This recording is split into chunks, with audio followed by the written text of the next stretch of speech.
পুঠিয়া রাজবাড়ি ও মন্দির চত্বর স্থাপত্যের এক অনন্য চত্বর। রাজশাহী জেলার পুঠিয়া উপজেলায় অবস্থিত পুঠিয়া রাজবাড়ি এবং এর চারপাশের মন্দির চত্বর বাংলাদেশের সবচেয়ে সুসংরক্ষিত এবং বৃহত্তম ঐতিহাসিক মন্দির কমপ্লেক্স। মোঘল আমলে পুঠিয়া রাজবংশটি গড়ে উঠলেও বর্তমানের রাজপ্রাসাদটি 1895 খ্রিস্টাব্দে মহারানী শরৎ সুন্দরা দেবী তার শাশুড়ি মহারানী ভুবনময় দেবীর সম্মানে ইন্দো ইউরোপীয় বা ক্লাসিক্যাল গ্রিক স্থাপত্য শৈলীতে নির্মাণ করেন।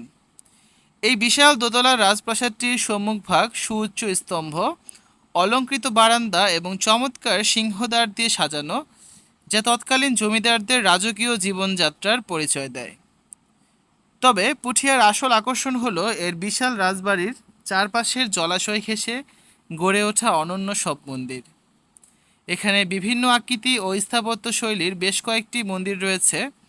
এর মধ্যে ভুবনময়ী শিব মন্দিরটি বাংলাদেশের বৃহত্তম শিব মন্দির, যা সুউচ্চ একরত্ন শৈলীতে নির্মিত এবং এর ভিতরে একটি বিশাল কৃষ্ণ পাথরের শিবলিঙ্গ রয়েছে।